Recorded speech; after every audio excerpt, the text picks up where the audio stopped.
सबसे पहले बात एक बड़ी और राहत भरी खबर की, जहां मध्य पूर्व में जारी युद्ध के बीच भारत के लिए एक अहम अपडेट सामने आया है। इजराइल और ईरान के बीच जारी संघर्ष अब डे 27 में पहुंच चुका है। बीते 48 घंटों में इजराइल ने ईरान के कई अहम ठिकानों पर तेज हमले किए हैं, जिनमें मिसाइल साइट्स और सैन्य ठिकाने शामिल बताए जा रहे हैं। इसके जवाब में ईरान ने भी मिसाइलों से पलटवार किया है, जिससे पूरे क्षेत्र में तनाव लगातार बढ़ता जा रहा है। पूरी दुनिया की नजर अब एक बेहद अहम समुद्री रास्ते हॉर्मुज़ स्ट्रेट पर टिकी हुई है, क्योंकि इसी रास्ते से दुनिया का करीब 20% तेल गुजरता है। विशेषज्ञों के अनुसार भारत अपनी जरूरत का लगभग 90% कच्चा तेल आयात करता है, जिसमें से बड़ा हिस्सा खाड़ी देशों इराक, सऊदी अरब, यूएई और कुवैत से आता है, और ये सारा तेल अक्सर इसी हॉर्मुज़ स्ट्रेट के रास्ते भारत तक पहुंचता है। ऐसे में अगर ये रास्ता बंद होता तो भारत में पेट्रोल, डीजल और एलपीजी की कीमतों पर सीधा असर पड़ सकता था। लोगों के मन में महंगाई बढ़ने और रसोई गैस की कमी की आशंका तेजी से बढ़ रही थी। लेकिन इसी बीच भारत के लिए एक राहत भरी खबर सामने आई है।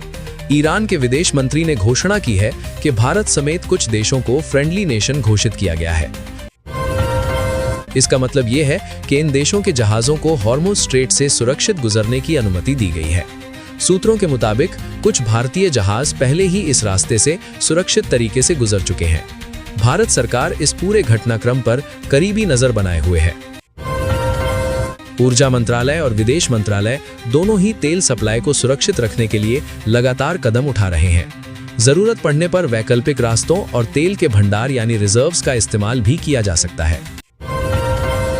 विशेषज्ञों का मानना है कि भारत की एनर्जी सिक्योरिटी फिलहाल मजबूत स्थिति में है, लेकिन हालात तेजी से बदल सकते हैं। अब सबसे बड़ा सवाल, इस पूरे घटनाक्रम का आम आदमी की जेब पर क्या असर पड़ेगा? फिलहाल विशेषज्ञों का कहना है कि कम समय में पेट्रोल, डीजल की कीमतें स्थिर रह सकती हैं। लेकिन अगर युद्ध लंबा चला या तनाव और बढ़ा तो कीमतों में उछाल देखने को मिल सकता है।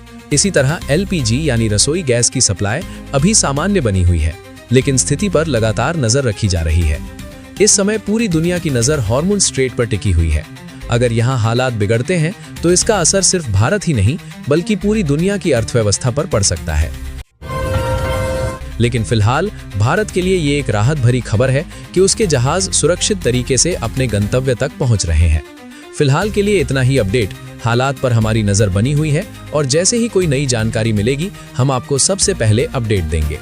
देश दुनिया की हर बड़ी खबर सबसे तेज पाने के लिए इंडिया फास्ट 24 को सब्सक्राइब करें और बेल आइकन जरूर दबाएं। धन्यवाद।